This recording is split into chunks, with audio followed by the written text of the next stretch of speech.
É aquilo que Deus colocou no meu coração. É aquilo que Deus ministrou, para ser sincero com vocês, no meu coração sobre o dia de hoje. E se você trouxe a sua Bíblia, eu pedir a você, por favor, que você abra na passagem bíblica mais conhecida que tem, que é o quê? Alguém quer conhecer? João 3,16. Nós vamos ler João 3,16 e 17. Que diz o seguinte: porque Deus amou o mundo de tal maneira que deu o seu Filho unigênito, para que todo aquele que nele crê não pereça, mas tenha a vida eterna. No verso 17 segue dizendo: porque Deus enviou o seu Filho ao mundo, não para que condenasse o mundo, mas para que o mundo fosse salvo. Coloca a mão no coração, vamos orar mais uma vez agora pela palavra. Pai amado, nós estamos aqui, famílias reunidas, amigos reunidos. Estamos aqui para ouvir a Tua palavra e entender aquilo que o Senhor tem para cada um de nós, Pai. Quero pedir ao Senhor que possa abençoar o nosso coração, leva a nossa mente cativa a Ti. O Senhor sabe que muitos irmãos que estão aqui trabalharam hoje, mesmo sendo sábado. Muitos irmãos tiveram uma semana conturbada. Muitos irmãos estão aqui pelo milagre da Tua presença. Eu quero pedir ao Senhor agora, por favor, Espírito Santo de Deus, ajuda-nos a concentrar a nossa mente, o nosso coração na Tua palavra. Leva a nossa mente cativa a Ti, para que nenhuma preocupação da semana venha tirar a porção e a atenção devida que nós devemos dar à Tua palavra. Somos mais que felizes por sermos ministrados pela presença pessoal do Espírito Santo de Deus. Então, atua, fala, transforma, cura, move os nossos corações. É o que eu te peço em nome de Jesus. Amém. Amém. Queridos, o tema da conversa de hoje, que eu acho que tem muito a ver com aquilo que a igreja está passando, é um Deus missionário. Se eu perguntar para você, qualquer característica de Deus que venha na sua mente, quando você pensa na pessoa do Senhor, eu tenho certeza que você vai enfrentar naquelas que estão mais comuns. Um Deus onipotente, um Deus onipresente. Nós até decoramos os nomes de Deus que são oportunos para nós. Então nós sabemos o Jeová Rapha, que é o Deus que cura, o Jeová Jireh, que é o Deus que provê. E esses nomes, eles são úteis para nós no dia a dia. Nós sabemos, o Senhor é meu pastor e nada me... Você vê que algumas aplicações do Evangelho, da Palavra de Deus, algumas porções, elas caem no nosso coração, por quê? Porque nós precisamos dela no dia a dia. E nós nos apegamos a ela no dia a dia. Faz parte da sua vida e faz parte da minha vida. Porque quando eu levanto de manhã e vejo a quantidade de problemas ou a quantidade de leões que eu tenho que matar, eu tenho que fazer justo a palavra de Deus. Eu falo, Deus, vai na frente do Senhor, é o meu pastor. Quando eu entro na sala de aula, quando eu chego lá na escola do Estado, às vezes entro lá e vejo os alunos correndo, fumado para o outro, falei, agora só Jesus para ir na causa, olha lá. O molecada está todo endemoniado. Mas tem coisas que só Cristo pode fazer comigo. Por isso eu me apego a esses nomes. Por isso eu me apego ao Jeová Rapha, ao Jeová Jireh, ao Jeová de Sabaote. Mas tem uma característica de Deus que a gente não presta atenção, que é a característica dele ser um Deus missionário. É um Deus que tem um propósito. A maior missão de Deus está na minha frente agora. Eu vou repetir isso. A maior missão de Deus está na minha frente agora. Que é você, sua família e a sua vida. Como Deus missionário, Ele quer te resgatar. Ele quer te curar. Ele quer te restaurar. Como Deus missionário, Ele quer atuar ao longo da história da humanidade. Para transformar a tua vida, a minha vida e a vida de todos os nossos familiares. A missão de Deus é você. A missão de Deus é a sua família. A missão de Deus são seus filhos. Deus tem um propósito com isso. Eu quero trabalhar com você para a gente orar hoje, para que essa igreja faça parte dessa missão. 3 características desse Deus. Como Deus missionário.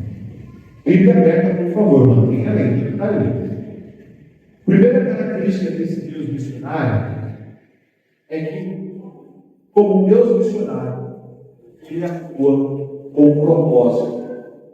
Como Deus missionário, Ele atua com um propósito. Onde está isso, pastor João? Dá uma olhadinha, olha o que diz no verso 16. Ele começa, por quê? Por quê? Porque é uma conjunção explicativa que indica propósito de algo legítimo. É o motivo pelo qual eu estou aqui.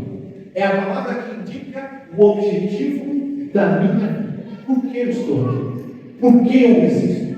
Por que nós vimos a Igreja Batista da Redenção nessa noite? Todas as ações de Deus são feitas com base nos seus porquês e nas suas ações eternas.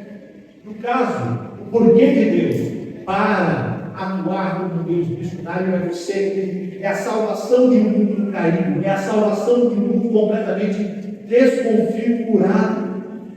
Deus atua com propósito porque Deus não faz nada por acaso. Talvez você ache que você esteja aqui por acaso, mas Deus não faz nada por acaso. Eu costumo brincar que existe um ET.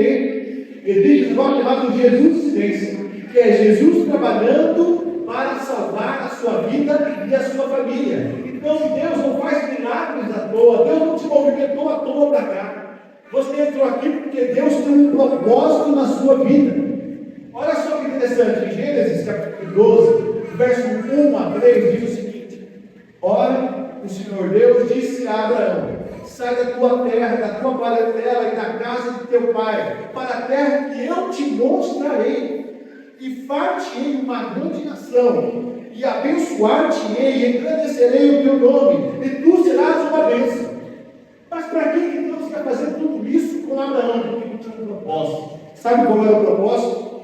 E abençoarei os que te abençoarem, e amaldiçoarei os que te amaldiçoarem. E em ti, que é o propósito, serão benditas todas as famílias da terra. Você entende que Deus faz tudo com propósito? Olha que interessante. Deus separa um homem com um objetivo: formar uma família. Depois Deus separa uma família com um objetivo: gerar um povo. Depois Deus separa esse povo com um propósito e um objetivo: tornar sua aquela nação. E depois Deus pega essa nação e transforma em um oráculo, para que essa nação anuncie a salvação para todo mundo. Sabe para quê? Para que um dia, lá no século XVI, o Evangelho chegasse até a nossa nação, e depois de um certo tempo chegasse até o seu bairro, e depois de um certo tempo chegasse até o seu parente, e depois do teu parente chegar até você. Deus tem um propósito missionário, e é você. Ele não faz nada por acaso, porque não está. Eu gosto de frisar isso. Você não está aqui nessa noite por acaso. É porque na história da criação, eu trabalho com professor de princípios cristãos. Está ali, meus amados, o irmão Iso, trabalhando comigo lá no nosso ambiente. E nós sabemos que existe algo chamado história providencial de Deus. Quer dizer que nada na história acontece por acaso. Quer dizer que Deus está por trás, providenciando as saídas, as estratégias, para que a vontade dele seja feita. Então Deus, que não faz nada por acaso, te trouxe aqui nessa noite para saber que, como Deus missionário, o objetivo dele maior é atingir a sua vida, resgatar o seu coração e transformar a sua alma. É mudar quem você é mudar o seu status quo, mudar a sua história de vida. Sabe uma coisa que é interessante? É difícil a gente pensar em um Deus como um Deus missionário, um Deus de propósito, um Deus que resgata pessoas. Por quê? Propósito e vida estão desconectados da sociedade atual. As pessoas vivem sem propósito. Aliás, o mundo, o que é que você vive sem propósito? Porque se você não tiver um propósito, você vai ser um consumista excelente. Que é o propósito da sua vida. Se você não tiver um propósito maior, vai ser o quê? Consumir. Vai ser comprar, vai ser adquirir. O maior interessado que você viva sem propósito é Satanás, sabe por quê? Porque você tem um produto nas mãos dele. Mas Deus não quer ir para a tua vida, Ele não quer ir para mim. Deus tem um propósito. E esse propósito é que o Evangelho chegue na sua família. E que o Evangelho transforme quem você é. Transforme o seu coração. E Deus te trouxe aqui só para te lembrar que talvez, por conta das mágoas, das feridas, tu ministrou isso aqui, talvez por conta das feridas com a igreja, das feridas com liderança, talvez por conta das feridas familiares, você até se esqueceu de que é um propósito específico para você. Nós somos tão machucados, somos tão feridos, que a ferida se torna maior do que o nosso propósito de vida. Então nós acordamos com mágoa, vamos dormir com mágoa, acordamos com angústia, a angústia se torna a companheira diária. Sabe por quê? Ela vai drenando a nossa capacidade de entender que há um propósito na minha e na sua vida. Você está aqui, porque um Deus missionário, um Deus que viu o mundo cair, mudou todas as circunstâncias possíveis, para que nessa noite você pudesse ouvir da boca dele que você é o propósito primário da vida toda. Aí você fala, está me colocando como pastor João, de alguma pregação assim, eu estou dizendo que você é Deus, você é o ponto fraco de Deus. Você não é o ponto fraco de Deus, tá? Deus não tem pontos fracos. Eu estou dizendo que para a glória do nome dele ele te trouxe aqui. Para a grandeza do nome dele ele te trouxe aqui. Para mostrar que você faz parte deste propósito. Pensa comigo. Se Deus teve todo esse trabalho para que o Evangelho chegasse até você, se acha que ele ia desistir de você, dos propósitos que ele tem na sua família? Lembra que eu falei, volta no tempo, olha o trabalho que Deus teve, chamar um homem lá no Oriente Médio, chamado Abraão, que sai do mundo de Deus. Ele pega esse homem, separa esse homem, depois ele manifesta o seu desejo, a sua vontade em cima desse homem, cria uma família, depois gera um povo, que gera uma nação, que prega o Evangelho, que atravessa os oceanos, chega no Brasil, chega até alguém que te conhece, para chegar até você. Se Deus tem outro trabalho que Deus tem. Se ele teve todo esse trabalhão, porque ele teve um propósito, o propósito é fazer você se lembrar que você foi resgatado para a glória do nome de Deus. Bem, primeira característica desse Deus missionário, ele atua como um propósito. Segunda característica, como Deus missionário, ele atua com amor. E Deber, dá uma olhadinha aí, verso 16. Porque Deus amou o mundo de maneira tal. Ou em outras versões, porque Deus amou o mundo de tal maneira.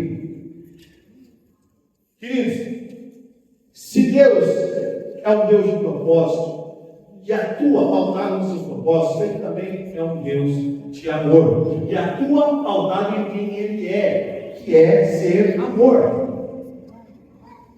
1 João capítulo 4, versos 7 a 8 diz: Amados, amemos uns aos outros, pois o amor procede de Deus. Aquele que ama é nascido de Deus e conhece a Deus. Quem não ama não conhece a Deus, porque Deus é amor.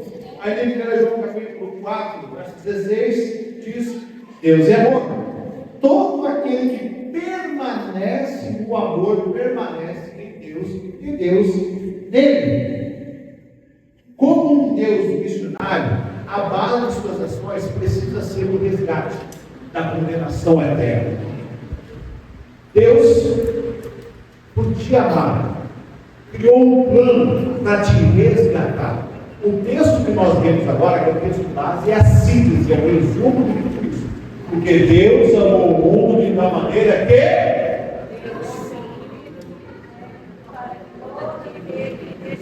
não pereça. Lá na escola, meus alunos são mais ensaiados. Mais barulhentos também, mais ensaiados. Vamos fazer de novo?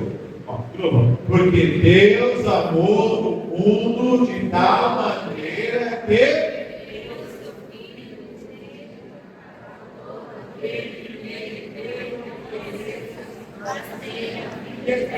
mas tenha a vida eterna. Deus amou o mundo de tal maneira, com tal propósito, com tal intenção, que ele tinha que amar o mundo com aquilo que ele é, amor. Olha só que interessante. Deus, quando olha para a criação, ama.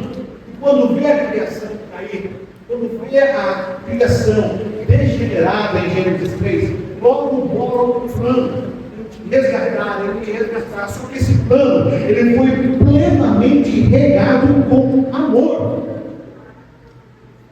É por conta do amor que ele te trouxe aqui. É por conta de te resgatar, de reconstruir que ele te trouxe aqui.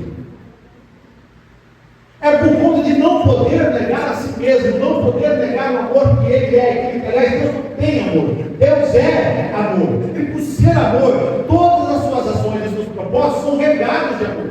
Então eu quero que você pense que cada passo que você deu até essa igreja hoje está regado do amor de Deus. Cuidado para você chegar aqui bem, cuidado para você não aceitar outras propostas. Aliás, eu tenho certeza que muita gente que está aqui nessa noite já ouviu ou ouviu essa manhã propostas para estar em outro lugar.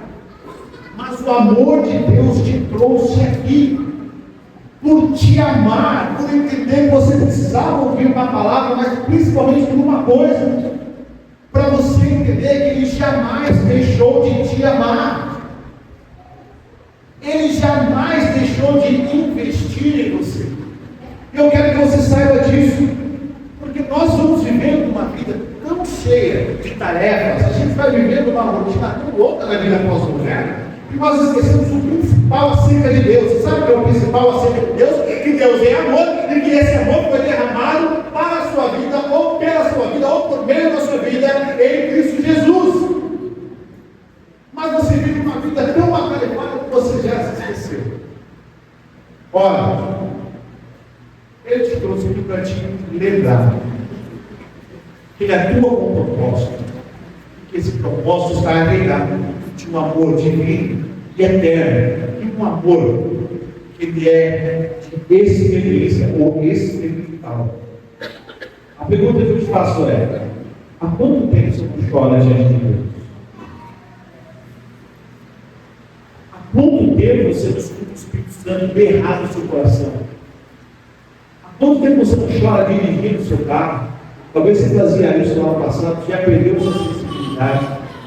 Há quanto tempo os louvores já não te movem mais? Há quanto tempo você já parou de perceber que o amor de Deus ele é contínuo, ele é palpável? Como eu falei, nós vamos vivendo uma vida tão corrida, tão atarefada, uma vida tão louca, que nós vamos perder tudo aquilo pelo qual nós somos criados. Sabe por que Deus te criou? Para que você pudesse desfrutar do amor dele. Eu acho que Deus poderia orar para que Ele você pudesse ajudar você nesse processo. Retomada do primeiro amor, retomada do reconhecimento. Que a função dessa igreja, para isso ela foi separada. É o motivo pelo qual ela existe. É para você fazer você diuturnamente se lembrar que é um Deus sobre a sua vida. Bem? Então Ele é um Deus que atua com propósito. Ele é um Deus que atua com amor. E olha só que interessante, melhor parte para mim. Ele é um Deus que atua com o melhor. Não estou falando de você não, porque você pensa, eu vou comer o melhor. Deus atua com o melhor. Sabe quem é o melhor? Vai lá para o versículo. Porque Deus amou o mundo de tal maneira que deu o seu Filho unigênito. Deus, como Deus missionário, Ele não envia qualquer um, Ele não envia qualquer coisa. Ele enviou o melhor para te resgatar. Ele enviou o seu próprio Filho. Como um Deus missionário, como um Deus que resgata, como um Deus que quer transformar a sua vida, como um Deus que quer te tirar das trevas. Ele bolou um plano no qual o melhor precisava ser enviado. Olha só que interessante. Você acha que Ele não poderia enviar os serafins, os querubins? Você acha que Ele não poderia enviar os anjos? Mas Ele é tão amor. Ele quer atuar tanto no melhor da sua vida, que Ele tem pessoas para se resgatar. Ele poderia ter transferido, mas Ele se envolveu pessoalmente. Isso demonstra que eu posso confiar nesse Deus. Um Deus que pessoalmente se envolve com a causa da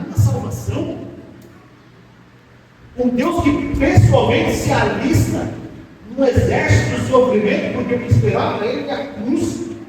Um Deus que pessoalmente abriu mão da sua glória, se humilhou, foi até morte que cruz se envolveu diretamente com a salvação, porque ele sabia que só o melhor resgataria o pior dos homens que sofreram.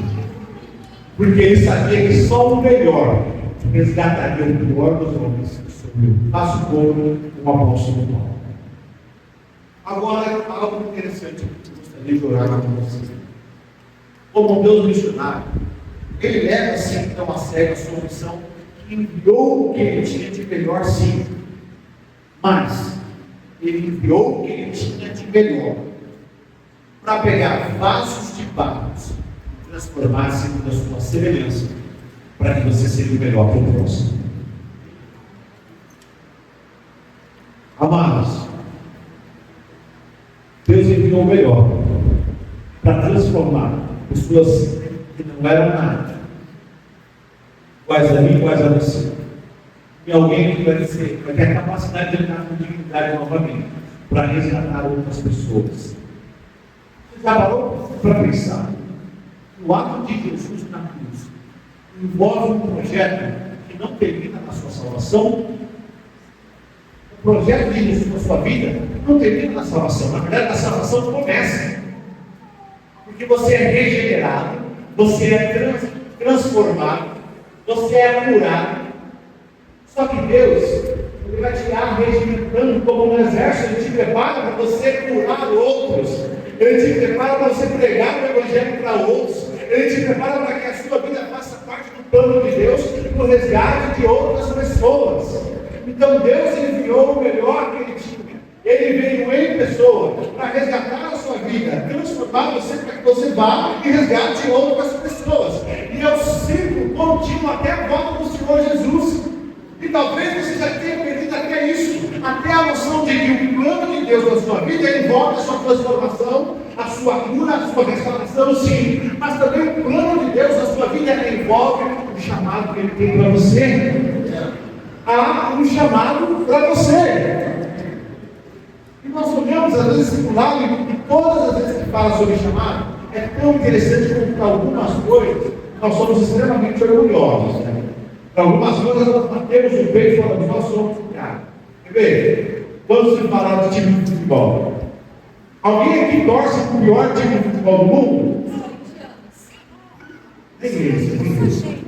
Sabe por que ninguém torce para o pior time de futebol do mundo? Porque quando você vai conversar com a pessoa, qual é o melhor time de futebol? É o meu.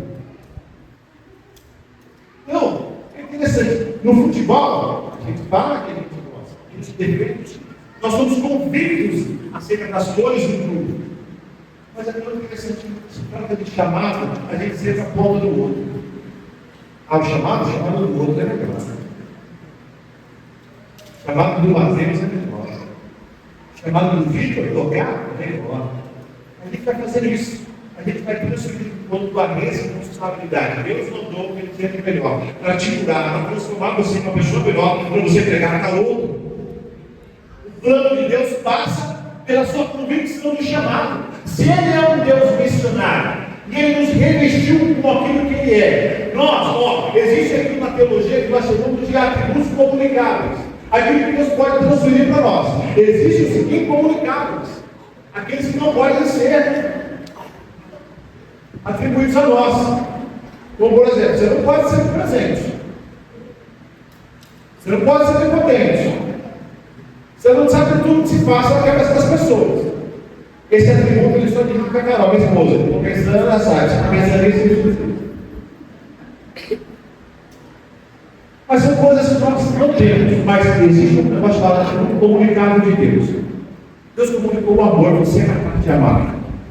Deus comunicou consciência, você é capaz de pensar. Deus comunicou inteligência, você é capaz de planejar. Mas Deus também comunicou o propósito, você é capaz de pegar. Faz parte do projeto dele para você. Então agora para de olhar para o outro, olha para si mesmo e fala, Deus, aonde eu parei? Ou melhor, fala, Deus, por que eu parei? O que foi tão grave na minha vida que tirou o propósito que o Senhor tinha? Ou melhor, o propósito continuou, tirou a minha convicção do propósito que o Senhor tinha. O que te machucou fez você pensar que não era para você chamar? O que te faz pensar que a vida, ela colocou pessoas em patamares diferentes? Nós temos funções diferentes. Um pastor tem uma função diferenciada, a diretoria tem uma função diferenciada, e outros não tem. Mas nós temos o objetivo maior que é pegar com Jesus. Deus escolheu negros, brancos, altos, baixos, carecas, morenos, cabeludos, todo mundo para pegar o Evangelho. Mas o que fez você olhar para o lado para falar é com ele? Eu quero orar com você. Eu quero dizer a você que a Igreja Batista da Redenção está de portas abertas para você retomar a sua vida, para você retomar os propósitos, para você retomar esse processo de cura, para você retomar a consciência de que esse Deus que é o Deus missionário, que atua para resgatar a humanidade, quer contar com você. Ele tem um propósito na sua vida, ele atua com amor na sua vida. E assim como todas as coisas, ele mandou o melhor para resgatar a sua vida. Ele mandou o próprio Filho, Jesus Cristo, por sua graça. Então eu quero pedir para você que acha que é agora. Eu quero fazer um pedido agora de oração mesmo. Eu quero orar por você, eu quero interceder por você.